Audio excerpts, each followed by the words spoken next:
You are welcome in your English channel CM English Mentor. In this video, I am going to tell you the figure of speech metaphor. Metaphor.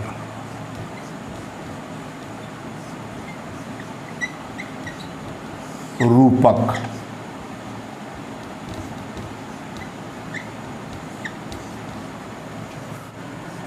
A metaphor is the figure of speech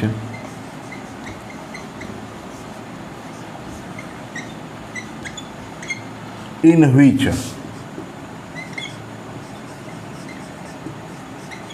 the things compared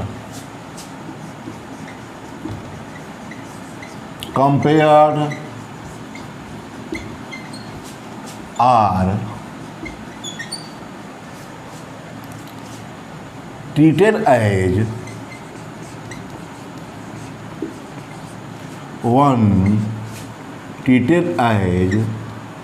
one and the same.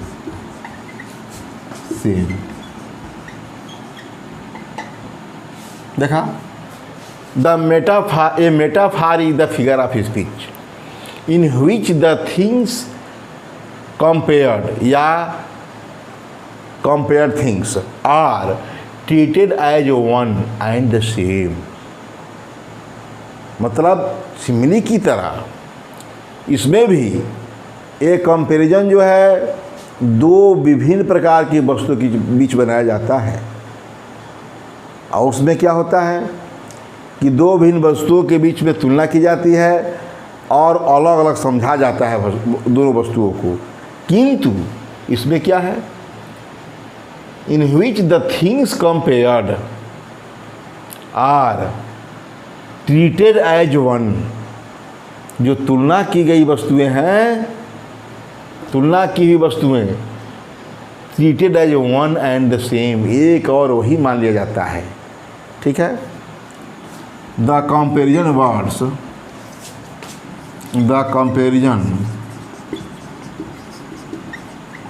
Words so like and as are not used.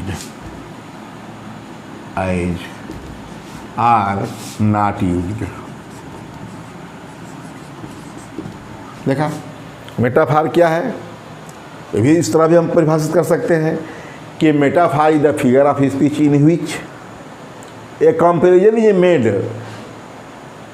Between two objects of different kinds. इधर तो कह सकते हैं, but the things compared are treated as one and the same. भाई तुलना तो होगा ही, दो अलग अलग प्रकार की वस्तुओं की तुलना है, लेकिन उसमें जो है उन वस्तुओं को, दोनों वस्तुओं को एक मान ले, तुलना होती है लेकिन एक मान लिया जाता है, एंड द सेम, एक ही। The comparison word so like and as का प्रयोग नहीं होता जो कि सिमिली में होता है। ठीक है, इसको लिख लें। मेटाफार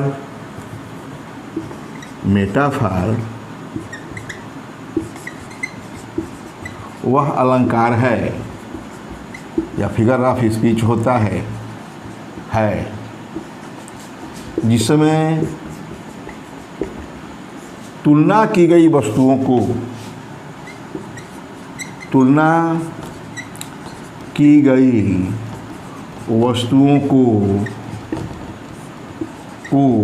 एक मान लिया जाता है,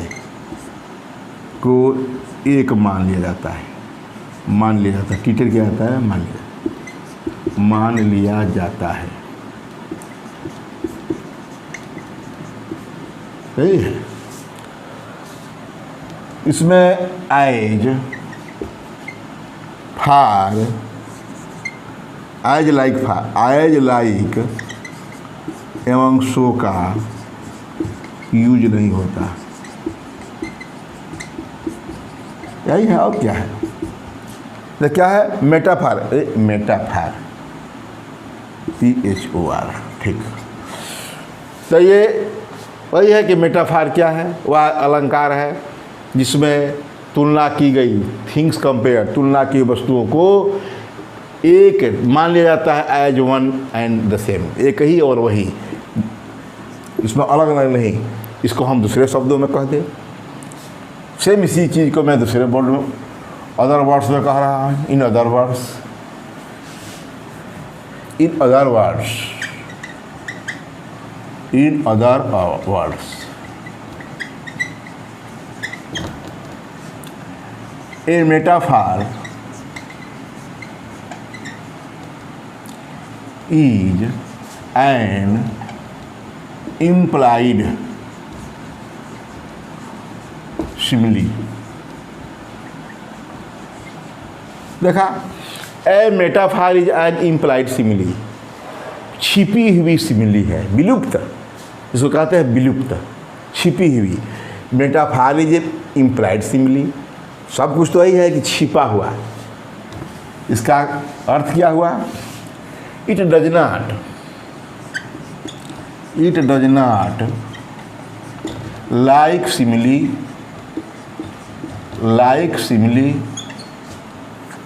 state that one thing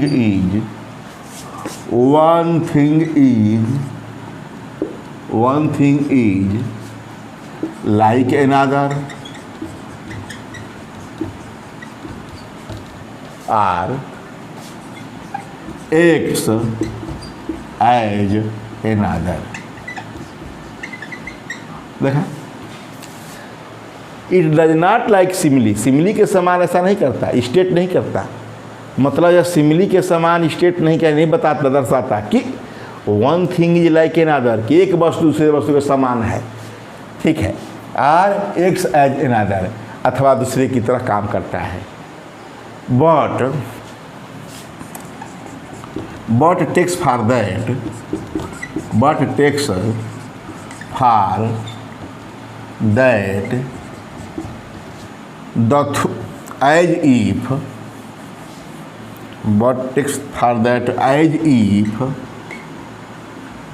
as if मानो, as if the two things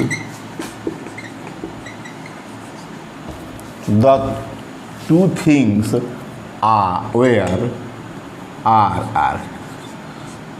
हाँ, as if है तो where का प्रयोग होगा, where वन, पढ़ा चुका हूँ एज इफ का प्रयोग कंजक्शन में। एज इफ है तो टू थिंग्स आर नहीं, वेयर वन, ठीक है, मान लिया जाता है।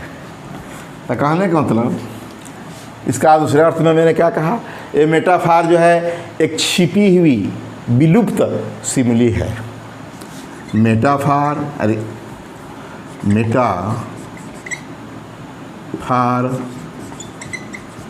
छिपी हुई या विलुप्त जानते, छिपा हुआ, सिमिली होता है या होती है, जो भी मेटाफार विलुप्त सिमिली होता है या सिमिली है होता है, यह सिमिली की तरह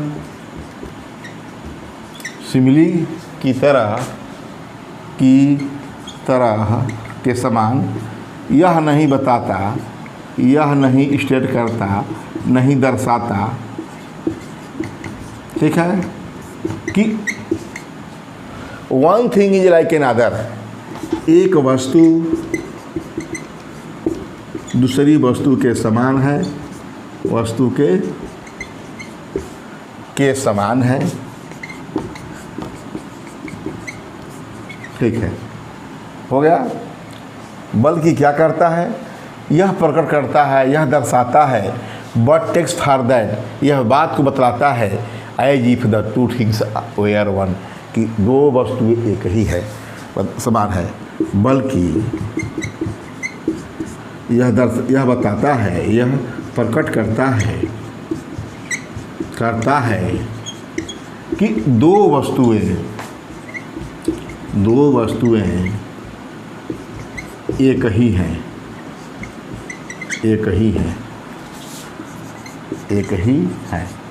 हो गया, यही हमारा मेटाफर है।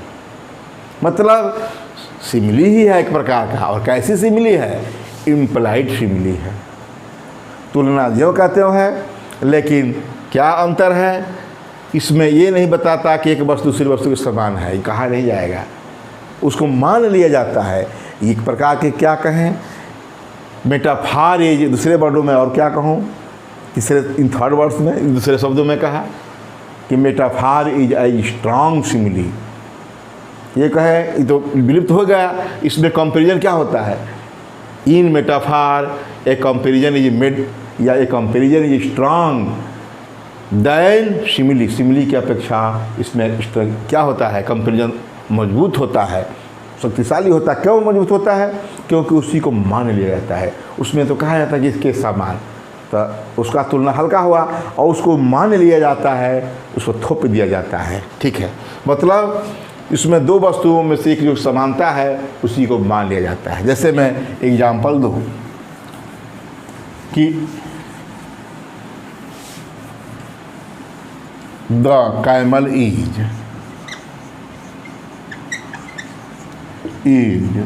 The sheep of the desert. देखा, the camel is the sheep of desert. ऊंट होता है जहाज, किस कहाँ का? रेगिस्तान का। कैमल जो है रेगिस्तान का जहाज होता है, इसको कहा जाता है। क्यों? कैमल जो है जानवर है, शीप क्या है? मशीन से बना हुआ है। मान लो पानी का सीरीज हो सकता है, उड़ने वाला भी, मतलब उड़ने वाला तो नहीं, यहाँ पानी की बात कर रहा है जिसे, तो यहाँ हम प्लेन की भी बात कहते हैं, जहाज शब्द कहते हैं, तो भाई चलने वाला है, यह भी सवारी करने वाला है। तो दोनों में तो एक समान है कि यह भी चलता है, यह भी चलता है। वस्तु है, ये जानवर है, किंतु इस कैमल को सिर्फ मान लिया गया है, इतना सशक्त है कि इस कैमल को थोप दिया गया है। लाइक हम कैमल को लाइक नहीं कहे कि समान नहीं है। अरे कैमल सिर्फ होता है कहाँ? रेगिस्तान का। मतलब ऊँट को रेगिस्तान का जहाज कहा जाता है। ये बचपन में हम लोग रहते हैं तो कक्षा 4वीं चौथी 5वीं में ये क्वेश्चन होता है कि ऊँट को रेगिस्तान का जहाज क्यों कहते हैं। तो वही कहा कि रेगिस्तान का जहाज, इसीलिए एग्जाम्पल लिया। मतलब मैंने ऊँट को इस शिप से तुलना किया, और तुलना किया, ऊँट को ही मैंने जहाज बना दिया। यही ना है। इसमें कैमल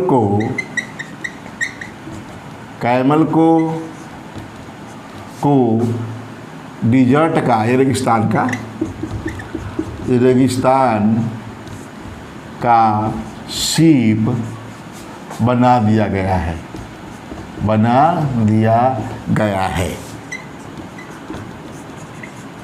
देख रहे हैं? कैमल को रेगिस्तान का शीप बना दिया गया है। क्यों? भाई रेगिस्तान जानते हैं कि बालू में तेजी से आराम से चल लेते हैं, और ये शिप जो है पानी में चलता है आराम से। तो एक कैमल जो है, क्या एक गुण क्या है? बालू में चलना, इसका तो है नहीं। लेकिन इसको सब ये नहीं कहा गया कि कैमल जो है जहाज के समान है, मैंने पानी के जहाज के समान है, उसको थोप दिया गया। जैसे मैं कहूँ कि राणा प्रताप वाज, मैं उसने कहा था सिमिली में, Rana Pratap was like a lion in the battlefield, और मैं यहाँ कहता हूँ Rana Pratap was lion, Rana Pratap was a lion, was a lion in the battlefield.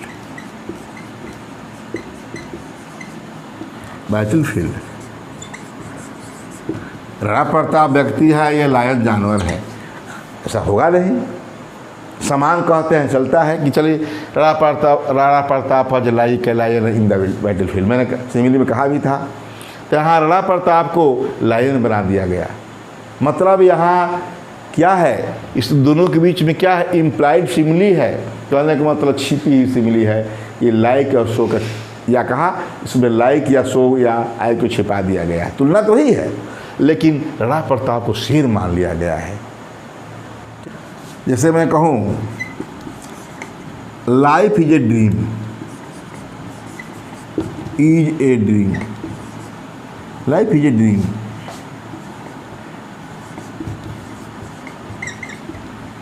इसमें तो लाइफ और जीवन सपने में तुलना किया गया है, लेकिन इसमें तुलना छिपा दिया गया है। नहीं है, लाइफ इज ए ड्रीम, जीवन एक सपना है। अरे सपने के समान है ये कहिए, अभी लाइक लगा देंगे तो सिमली हो जाएगा। तो लाइफ इज ए ड्रीम, जीवन एक सपना है। तो इसमें तुलनात्मक शब्द, मैं कहूँ कि तुलनात्मक शब्द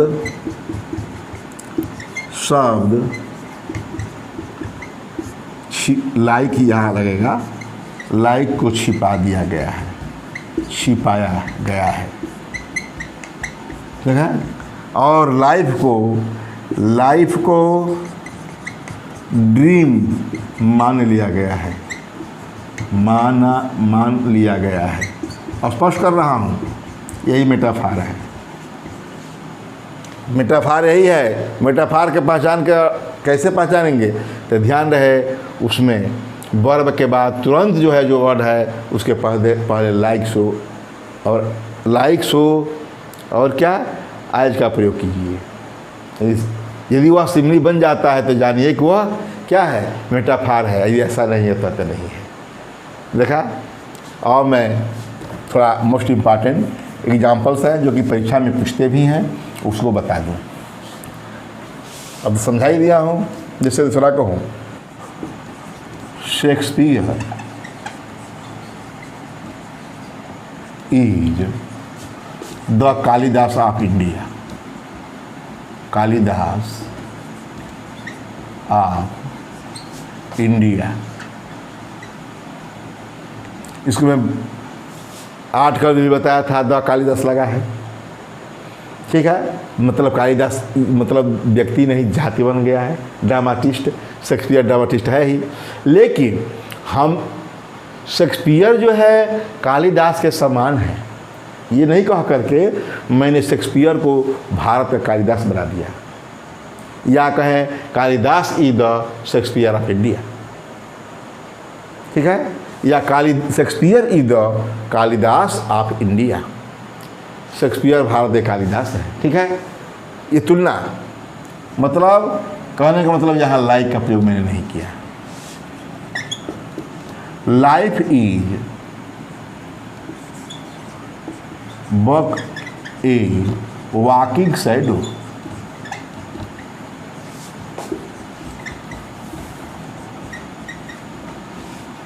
life is but a walking shadow. देखा कि लाइफ इज बट ए मतलब लाइफ जो है is like a walking shadow, वहाँ भी छिपा है। और अभी बात कर दूँ, life is kind of revenge, wild cringe, life is kind of wild justice, ठीक है, ठीक। और मैं कहूँ एक character of a happy life एक पोयम है, उससे हुज आर्मर इज, आर्मर हथियार, वेपन इज ऑनेस्ट थॉट,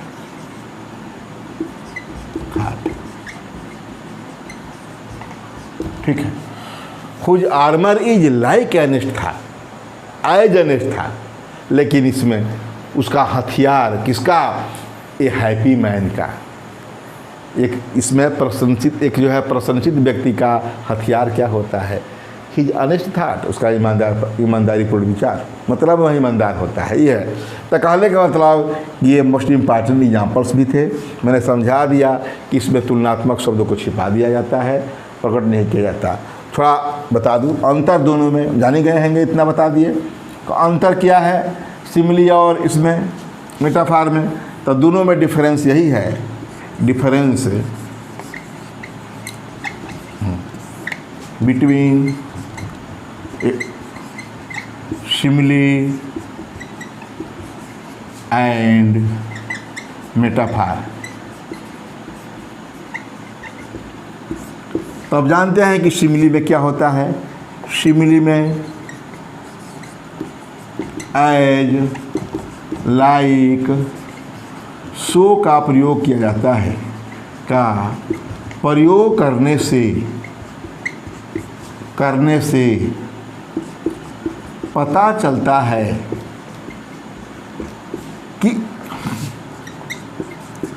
कि दो विभिन्न वस्तुओं में, विभिन्न प्रकार की वस्तुओं में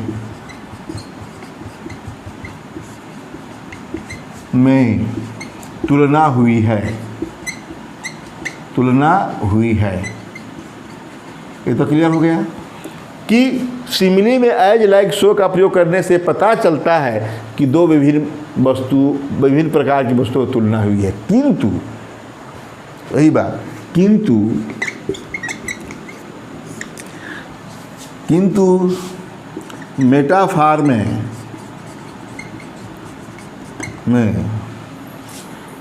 एज, लाइक, सो का प्रयोग न होने से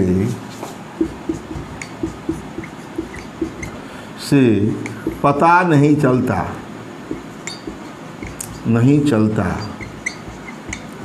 कि तुलना हुई है।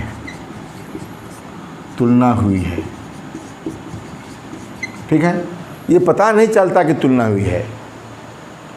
तब तुलना नहीं कि जब एज, लाइक, सो का प्रयोग होता नहीं है तो ये पता ही नहीं चलता कि तुलना हुई है। कहने का मतलब कि तुलना तो सिमिली की अपेक्षा बहुत ज़बरदस्त हुई है।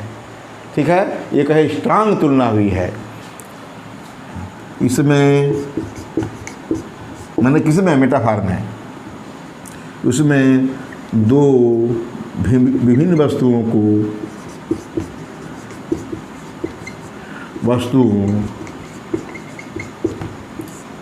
के समान गुणों को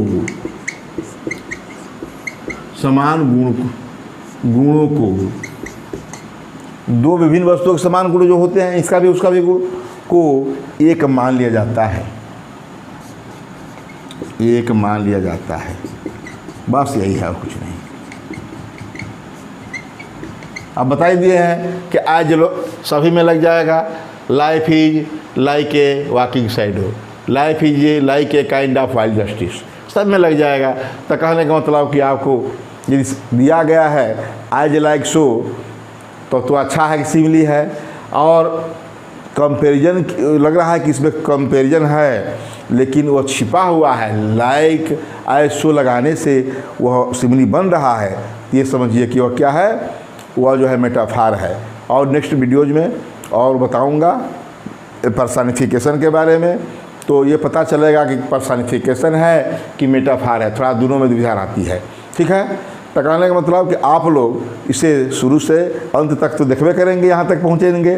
तो यहाँ तक पहुँचते इसे लाइक, सब्सक्राइब करना मत भूलिएगा। थैंक्स।